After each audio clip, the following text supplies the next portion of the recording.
Bonjour à toi. Aujourd'hui, je te fais un podcast sur le thème suivant.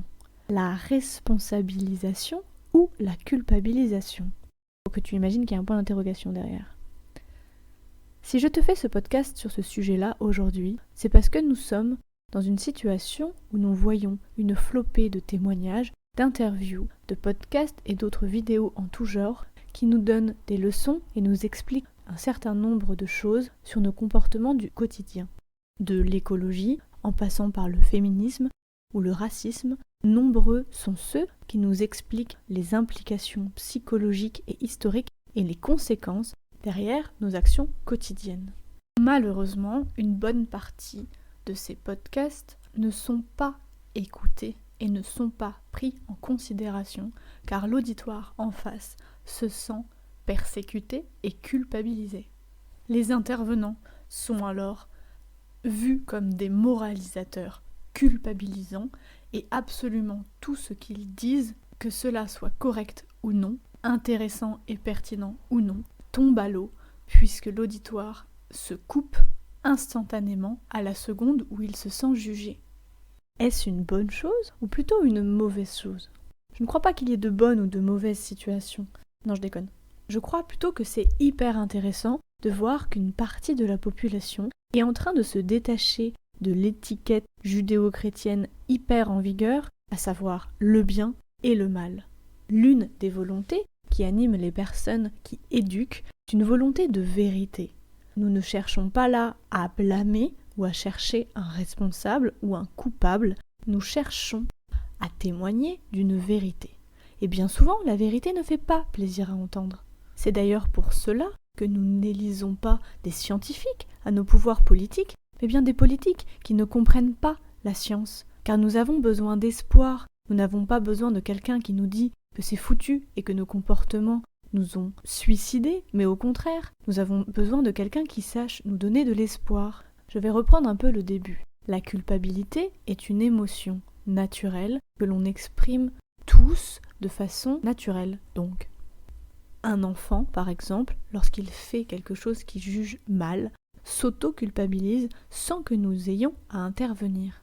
Car oui, l'enfant a, dès son plus jeune âge, un mécanisme de jugement du bien et du mal. Si on lui laisse le choix, l'enfant va systématiquement choisir la personne qui est la plus gentille, la plus aimante. La culpabilité, c'est cette petite voix qui te dit « mince, j'ai fait une erreur ». Et cette voix est extrêmement importante si tu cherches à évoluer, à t'améliorer et t'ajuster dans le monde. Si tu ne vois pas le problème avec l'idée de frapper les gens, pourquoi arrêterais-tu ? En revanche, la culpabilité te donne l'élan d'ajuster et de changer tes comportements, même si cela est compliqué à faire car nous devons casser nos croyances, changer nos comportements, faire une nouvelle neurogénèse, créer de nouvelles connexions neuronales. Cela est fatigant, demande beaucoup d'énergie. Mais la culpabilité est l'émotion qui nous pousse à la faire. Le problème, ce n'est pas la culpabilité, c'est la surculpabilité et la culpabilisation. Déjà, il y a une info que j'adore, c'est que la culpabilisation est basée, selon les psychologues, sur un spectre de soumission et de domination. En d'autres termes, culpabiliser quelqu'un, c'est chercher à le soumettre. Et c'est pas hyper glorieux de se rendre compte que nous avons ce comportement-là. Glorieux ou pas, c'est mon comportement, ce sont mes émotions et c'est moi qui en suis responsable. Laisse-moi te donner un exemple pour te montrer à quel point je suis responsable de ce qui se passe à l'intérieur de moi. Imaginons une scène où nous sommes l'un en face de l'autre et où tu me donnes une claque. L'une de mes réactions possibles serait de me mettre en colère. Tu m'as blessé et je te demande réparation. Cela semble logique. Mais je pourrais également déclencher de la peur dans cette situation, avoir un mouvement de recul, me méfier de toi et ne plus te faire confiance à l'avenir. Je pourrais également me sentir triste car tu as quelque part brisé ma confiance, je suis déçue de ton geste et de ton acte car je ne l'attendais pas. Je vais devoir me construire une nouvelle image de toi et je débloque de la tristesse. Je pourrais aussi me bidonner et être super joyeuse de ton acte, car cela pourrait être un jeu entre nous. Une action, 4 réponses distinctes qui ont toutes du sens. Parce que si c'est ton geste qui déclenche ma réaction émotionnelle, ma réaction émotionnelle ne parle que de moi, qui je suis dans ma personnalité et dans mon état d'esprit momentané. Si je dis « tu m'as fait peur »,« tu m'as mis en colère »,« oui c'est normal que j'ai eu peur parce que c'est ta faute », alors je te responsabilise de ce qu'il se passe à l'intérieur de moi. Et cela est très culpabilisant. Je me déresponsabilise en te culpabilisant. Si tu as un amour incommensurable et une force de caractère, tu vas réussir à te détacher de ma culpabilisation et tu vas quand même essayer de réfléchir sur ton acte pour voir dans quelle mesure tu étais responsable et dans quelle mesure tu pourrais changer ton comportement. Mais si j'ai une quelconque emprise sur toi, tu vas prendre mes mots pour argent comptant, tu vas te sentir nul et mauvais et cela ne va pas du tout t'aider. J'en ai déjà parlé dans l'épisode sur le haut potentiel, mais il existe cette spirale de la culpabilisation dont parle très bien Brené Brown. De l'idée « je suis coupable, j'ai fait une erreur », nous passons rapidement à la honte. Je suis une erreur. Alors, il est impossible de nous réajuster. Si c'est moi le problème, quoi que je fasse, rien n'ira, car c'est moi le problème. Pas ce que je fais, pas mes actions, pas ce que je dis, mais réellement, intrinsèquement, moi. Alors, c'est cause perdue. Peu importe comment je vais agir, je vais mal agir. Et cela est le contraire de la responsabilisation. Ça devient ma faute. Se culpabiliser peut nous sembler intéressant dans l'idée de ne pas porter cette charge de la responsabilité. Je conserve l'image de moi blanche et gentille, lisse. Je ne remets pas en question mes mots et mes comportements et je blâme l'autre en face de moi. Je le blâme non pas pour l'éduquer, non pas pour lui expliquer, ni même pour me sentir accueillie. Je le blâme pour me décharger et je lui retire la possibilité d'évoluer ou de me faire réparation. Mais sans réparation possible, à quoi est-ce que ça sert ?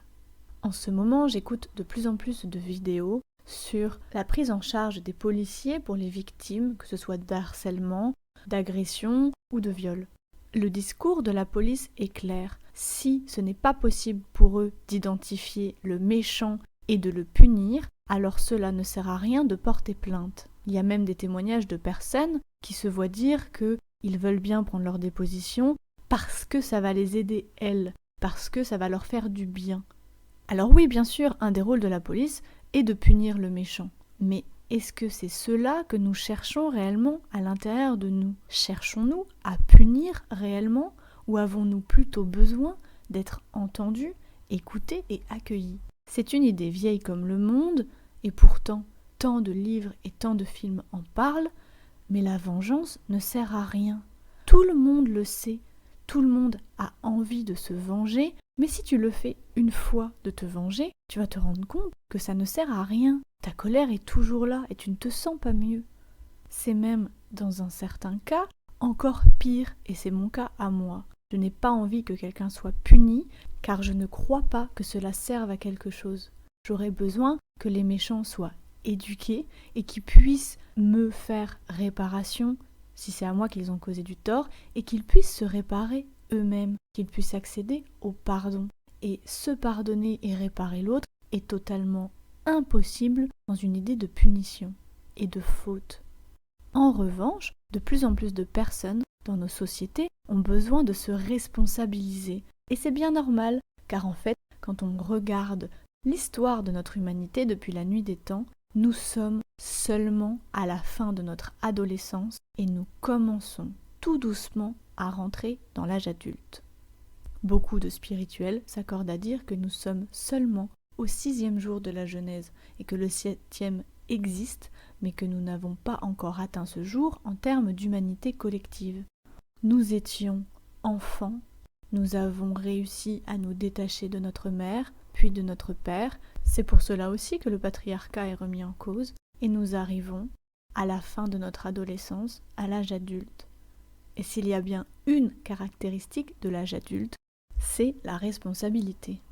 Et adulte, une personne qui est capable de dire « je sais » ou « je ne sais pas », « je ne sais pas que je ne sais pas », et adulte, une personne qui est capable de dire merci, est-ce que tu peux m'aider, pardon, je suis désolée, je t'aime.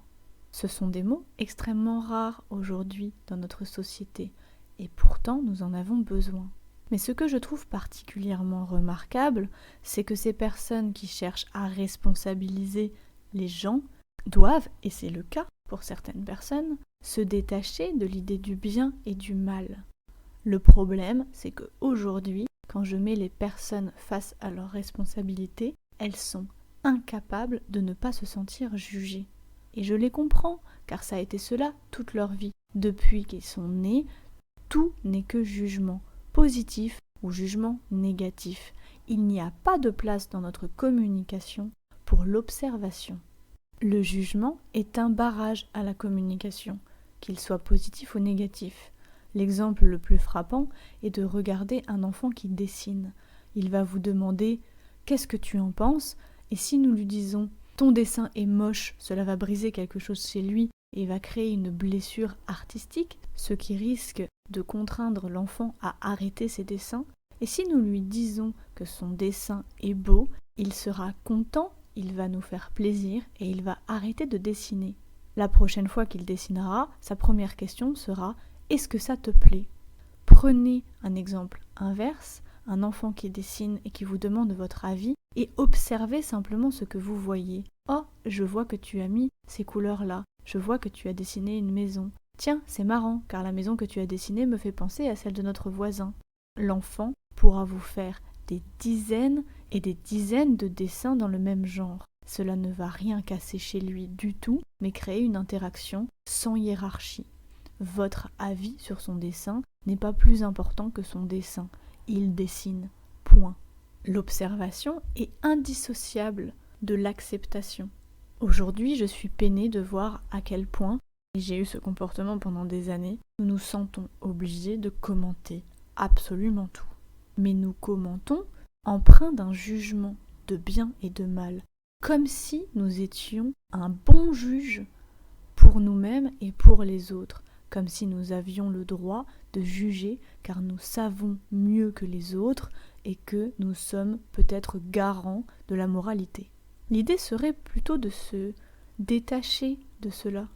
Et même l'idée que seul Dieu peut me juger, comme le dirait Tupac, est fausse car Dieu ne juge pas. Déjà, je pense qu'il n'a pas le temps, il a autre chose à faire, et le concept de bien et de mal n'existe que dans notre humanité, car nous sommes des êtres binaires et duels. Nous avons besoin de tout juger selon son opposé, le bien, le mal, le féminin, le masculin, la droite et la gauche. Mais si vous observez 2 secondes le yin et le yang, vous verrez qu'il y a toujours un peu de yin dans le yang et un peu de yang dans le yin. Et ce n'est pas anodin. Le bien et le mal dépendent de nos lunettes, de nos points de vue, à nous. Seuls nous pouvons juger si c'est bien pour nous ou pas. Mais nous jugerons toujours à tort car nous n'avons pas toutes les informations requises pour juger. Et nous sommes tout petits. Je sais que la blessure du jugement est quelque chose de très compliqué. Ce jugement des autres d'ailleurs se situe dans le 3e chakra, celui qui est au niveau du plexus solaire, qui est quasiment exclusivement masculin, puisque c'est la source du masculin sacré. Avec le patriarcat va aussi les blessures du patriarcat et les blessures du masculin. Et ces blessures-là sont, entre autres, le jugement. Et j'insiste là-dessus car je trouve cela extrêmement dangereux de chercher à être dans le bien et non dans le mal, car nous cherchons tous à être des gentils et non des méchants. Ainsi, nous cherchons tous à être des victimes, car si le bourreau est méchant, alors la victime est gentille. Mais cela pose de réels problèmes. Déjà parce que les victimes ne sont pas prises au sérieux, alors nous n'avons pas du tout besoin d'inventer de fausses victimes, que la victimisation est un processus mental qui est extrêmement délétère pour nos confiances en nous et nos estimes de nous-mêmes, mais aussi parce que, au nom de la gentillesse, nous faisons n'importe quoi. Nous avons, encore plus nous, femmes, une injonction à la gentillesse. Une femme devrait être douce, gentille et serviable. Et afin de coller à ce modèle que la société attend de nous, nous sommes prêtes à nous manquer de respect, simplement pour être vus comme gentils. Non, nous ne sommes pas gentils, nous sommes irrespectueuses envers nous-mêmes. Nous faisons passer les priorités des autres avant nous-mêmes, nous ne respectons ni nos besoins, ni nos valeurs lorsque nous sommes gentils simplement pour être gentils. Je suis profondément en désaccord avec le proverbe qui dit « trop bon, trop con ». Il n'y a pas de conneries à la gentillesse et à la bonté. L'élan du cœur et de l'amour est quelque chose que nous devons cultiver au quotidien. Si cela t'arrache les dents de faire quelque chose, alors ce n'est pas que tu es gentil, c'est que tu t'écrases face à l'autre et que tu n'arrives pas à mettre tes limites. Et je te comprends, car cela est extrêmement compliqué de mettre ses limites. Nous avons peur du rejet de l'autre, du regard de l'autre, de perdre l'amour. Cela est très complexe, mais ne nous racontons pas l'histoire que nous sommes gentils. Cela est totalement faux. À l'inverse, je ne suis pas méchante non plus. Quand je prends soin de moi, je réalise un acte d'amour de moi vers moi-même en prenant soin de moi. Il est vrai que les personnes qui prennent soin d'elles sont souvent taxées d'être égoïstes, jugées par les autres qui ne comprennent pas qu'elles se mettent en avant, en priorité par rapport à vous ou à quelqu'un d'autre. Mais en réalité, je suis et je serai toujours ma propre priorité, comme tu dois être ta priorité, car personne ne peut vivre ta vie, et personne ne le devrait. La gentillesse, comme la méchanceté, est un concept beaucoup trop complexe à appréhender, comme le bien et le mal d'ailleurs. En France, nous avons une vision biaisée par les religions monothéistes depuis la nuit des temps. Mais en réalité, les religions monothéistes ne parlent pas de bien et de mal, absolument pas. Elles ne donnent jamais de positif ou de négatif dans ce sens-là. C'est nous qui l'interprétons de cette façon. Jacob ne lutte pas contre l'ange, il lutte avec l'ange. Satan ne veut pas du tout dire le mal, cela veut dire l'adversaire. Si Lucifer est aussi mauvais, alors pourquoi porte-t-il le nom de porteur de lumière ? Ce n'est pas que Lucifer soit mauvais, c'est qu'il porte la lumière, il ne l'incarne pas. Et si tu portes de la lumière, porte une torche par exemple, tu vas forcément projeter une ombre. Alors que si tu deviens transparent à la lumière, tu brilles, tu ne projetteras aucune ombre. C'est cela que veut dire Lucifer. Ça n'a rien à voir avec quelqu'un de mauvais, de démoniaque ou de satanique. Satan qui se détourne de la lumière fait une expérience. Il n'est pas mauvais pour autant. Je sais que, a priori, cela peut sembler très compliqué de voir le positif dans quelque chose de négatif. Mais c'est possible. Il y a d'ailleurs un exercice pour cela. C'est de construire une phrase avec « c'est justement parce que ». Et cela peut marcher avec n'importe quoi. Par exemple, ma copine a trompé son ex, donc elle va me tromper, pourrait très bien devenir ma copine a trompé son mec justement parce que c'est son ex et qu'ils n'avaient rien à faire ensemble. D'une façon générale, dans l'univers, tout, absolument tout, est équilibré. Et encore une fois, c'est une hérésie de dire que cela ne l'est pas simplement parce que nous ne pouvons pas le concevoir. Je sais que c'est tentant d'essayer d'avoir raison et d'essayer de se convaincre que notre vision est la seule en vigueur. Mais est-ce que nous ne pouvons pas nous mettre d'accord que je détiens ma vérité et que tu détiens ta vérité et qu'elles peuvent être toutes les deux réelles et vraies en étant dissociées ? Regarder les choses telles qu'elles sont en se responsabilisant est aussi la seule façon de s'améliorer et d'être heureux dans nos vies. Si je suis dans une cage, qu'elle soit dorée ou non, et que c'est mon voisin qui détient la clé, alors je suis condamnée à être emprisonnée toute ma vie. Comment puis-je être épanouie dans ma vie si je crois que je n'ai aucun libre arbitre, que tout est joué d'avance et que rien n'est de mon fait ? Alors oui, c'est hyper vexant de se rendre compte que nous avons passé des dizaines d'années dans une cage alors que la clé était dans notre poche ou que la porte était ouverte. En attendant, qu'est-ce que nous préférons ? Avoir eu tort et avoir eu une porte ouverte ou être enfermé dans une cage ? Je crois qu'avant de pinailler et de souffrir, comme le peuple blanc que nous sommes, un peuple de feu, colérique, qui a besoin de révolution, est-ce que nous ne pouvons pas simplement peser le pour et le contre de ce qui est important ? C'est quoi le plus important ? c'est de se responsabiliser ou c'est d'avoir raison? C'est d'être vu comme un gentil ou d'être vu comme un méchant ou simplement de pouvoir agir? Et je te pose la question, tu as le droit d'être complètement dans ta vérité ou le plus important, c'est d'avoir raison.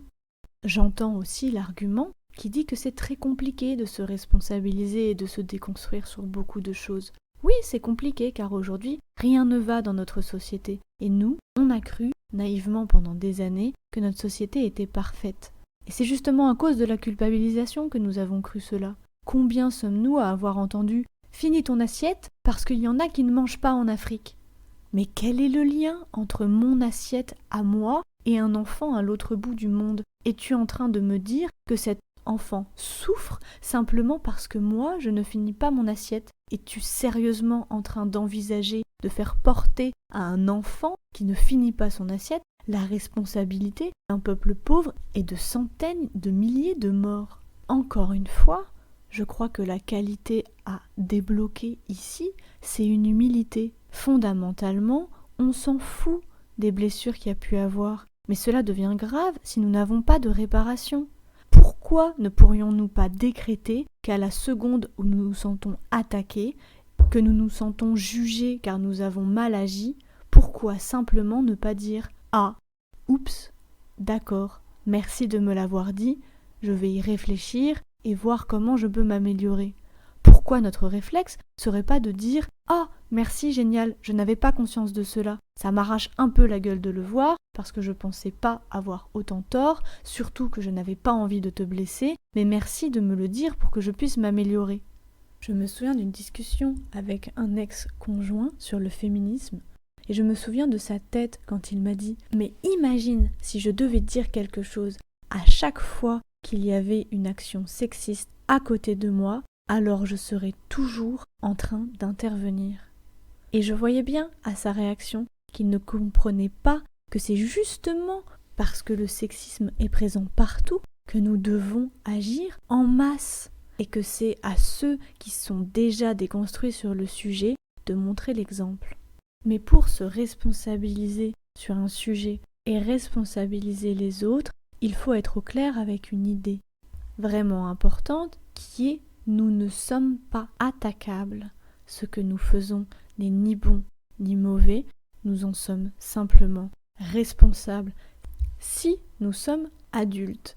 Un enfant n'est pas responsable car c'est à l'adulte de mettre un cadre dans lequel il évolue. De la même façon qu'un apprenant n'est jamais responsable, c'est le professeur qui est garant du cadre, de la même façon que c'est un thérapeute qui est garant du cadre de la thérapie. Mais dans nos vies de tous les jours, nous ne sommes plus des enfants, même si nos comportements découlent de notre éducation et de la société et que cela est compliqué, c'est de notre devoir de travailler dessus et d'en être responsable. Une façon de se responsabiliser pourrait être demander de l'aide, par exemple. Et puis, il y a aussi la responsabilité des responsabilisants.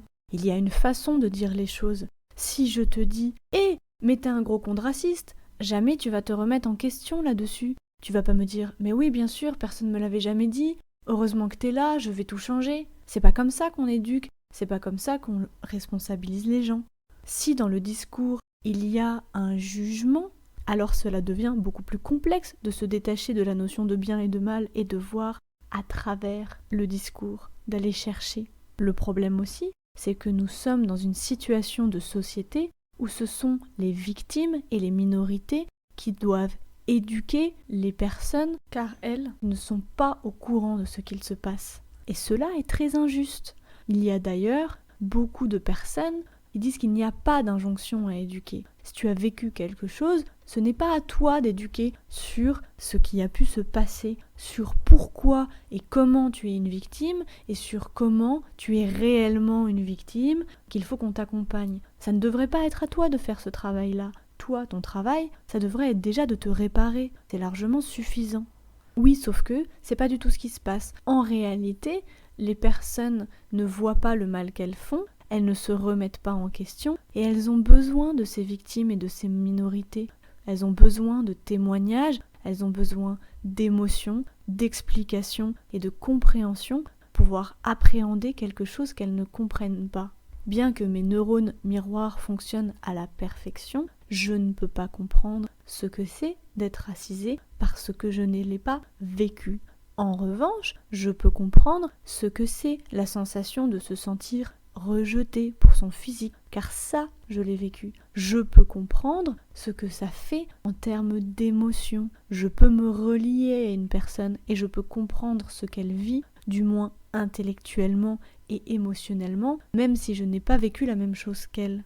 Et dans le cas où je ne peux pas, eh bien cela n'est pas grave. Ce n'est pas parce que je ne comprends pas dans ma chair ce que vit l'autre personne que je dois dénigrer son expérience. Je peux aussi simplement accepter qu'il y a des choses que je ne vivrai jamais, que peut-être je ne comprendrai jamais, mais alors c'est peut-être aux personnes concernées de nous éduquer sur ces sujets-là. Il faudrait simplement que nous commencions à les écouter. Car c'est faux que les langues se délient aujourd'hui, c'est plutôt les oreilles qui se débouchent. Les gens ont toujours fait vent de ce qu'il se passait.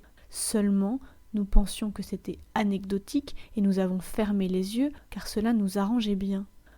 Dans les sphères spirituelles, nous disons que nous créons ce que nous vivons. Cela ne veut pas dire que c'est notre faute, mais si nous vivons une expérience, alors c'est que quelque part notre âme était d'accord pour la vivre et que cela était juste pour ce que nous avions à vivre et qui nous sommes. Cette vérité-là est extrêmement violente à recevoir pour une personne qui est au début de son chemin. Accéder à la gratitude d'avoir été une victime est extrêmement contre-intuitif. Je pourrais t'exposer une tonne d'arguments et d'expériences sur ce sujet, mais je crois que si tu n'y es pas, de toute façon, tu ne me croirais pas. Bien sûr que cela semble complètement contre-intuitif d'avoir accepté d'être torturé, d'avoir accepté d'être violé, harcelé, et bien sûr que cela paraît complètement contre-intuitif de voir de la beauté et de l'amour là-dedans. Mais pourtant, il y est et il y réside. Plus j'avance sur ce chemin spirituel et plus je crois que la vie a un but quasi unique qui est de nous mettre en lien les uns avec les autres. Nous ne sommes pas différents. Oui, bien sûr, nous avons des différences. Oui, bien sûr, j'ai choisi une expérience unique là qui fait que je suis une femme et donc je ne suis pas un homme. Mais ce que vit un homme, je peux le vivre en tant que femme et inversement. Si on se relie au niveau des émotions, nous vivons tous la même chose. C'est la même chose avec les besoins et les stratégies. Si je me compare à toi en termes de stratégie, nous sommes complètement différents. Je ne fais peut-être pas de foot, tu ne médites peut-être pas. Mais toi comme moi, nous avons besoin de calme, nous avons besoin de plaisir et de partage. Et ma stratégie est la méditation. Et ta stratégie peut être le foot. Si nous raisonnons en termes de stratégie, nous nous entendrons jamais. Mais si nous raisonnons de cœur à cœur en termes de besoins, alors nous nous comprenons. Nous pouvons avoir de l'empathie l'un envers l'autre et aimer cet élan-là. Il en va de même avec les expériences. Je crois que la répétition des schémas de vie, de notre transgénéalogie ou le karma sont en réalité faits pour accéder au dharma, à la transmutation par l'amour. Quoi que je vive dans ma vie, tant que je n'arrive pas à la conclusion que cela est pur amour, que je suis l'amour et que je mérite l'amour, le schéma continue et se répète. C'est aussi pour ça que la vengeance et la punition ne fonctionnent pas. Si on se détache de nos souffrances individuelles, beaucoup disent par exemple que l'esclavage du peuple noir est un retour de karma de l'esclavage du peuple blanc il y a des millénaires. Peut-être que c'est vrai, peut-être que c'est faux. Cela ne veut pas dire pour autant que c'est bien, que nous avons bien fait, ou que cela est ok et acceptable, absolument pas, mais cela témoigne d'une réalité, d'une souffrance qu'il faut accueillir et transmuter dans l'amour. Si à chaque fois qu'une personne parle d'elle, on lui claque dans les dents que nous aussi nous avons souffert, nous ne sommes pas en train d'écouter la souffrance de l'autre et nous ne sommes pas en train d'écouter notre souffrance à nous. En interdisant l'autre de se réparer, je m'interdis moi de me réparer. En me coupant de mon amour pour l'autre, je me coupe de mon amour pour moi-même. Et si le but de la vie est d'apprendre à aimer et à s'aimer, alors je perds à ce jeu. Et je recommence inlassablement, vie après vie, expérience après expérience. L'idée du karma n'est ni positive ni négative, il est simplement conséquence. Oui, il y a du karma agréable à recueillir et du karma désagréable à recueillir. Mais dans les deux cas, c'est une conséquence d'une action passée. Le but est, bien sûr, dans un premier temps, d'arrêter de générer du mauvais karma, mais le but est d'arrêter de générer du karma tout court et ne pas se focaliser sur ce qui nous semble bon. En ça, je me responsabilise. Pour finir, je te laisserai avec une idée qui peut-être t'aidera à sortir de cette dualité bien mal. Je crois profondément que personne n'est stupide. Si j'agis d'une certaine façon, si tu agis d'une certaine façon, c'est qu'il y a une raison, que tu la vois ou non. Je crois que notre corps et notre cerveau, notre intuition, notre âme, peu importe, savent un peu mieux que nous. Et si nous décidions de faire confiance, que si cela se passe comme cela se passe, c'est que c'est le mieux et le plus juste pour nous. Peut-être je ne le comprends pas en l'instant T, peut-être je le comprendrai dans le futur, ou peut-être je ne le comprendrai jamais. Mais est-ce que la confiance ne peut pas être la clé ? Fais toujours de ton mieux, comme l'enseignent les accords Toltec, et fais confiance que tout est absolument juste. C'est facile à dire dans un monde où la foi a totalement disparu, entre complot, parano, arnaque et corruption, cela peut sembler compliqué. Mais je t'assure que cela fonctionne. Si tu mets le filtre de la confiance sur tes lunettes, tu arriveras à changer complètement ta façon de voir le monde. J'espère que tu y vois désormais un peu plus clair sur la différence entre la responsabilisation et la culpabilisation. Sache que si ce n'est pas le cas, c'est entièrement ma responsabilité et je m'en excuse. Sens-toi libre de partager, de commenter, de liker ce podcast et de me dire comment toi tu vis au quotidien, la différence entre les deux, la culpabilisation des autres et la responsabilité que tu as. Je te souhaite une belle journée, une belle soirée ou une belle nuit et je te dis à très bientôt.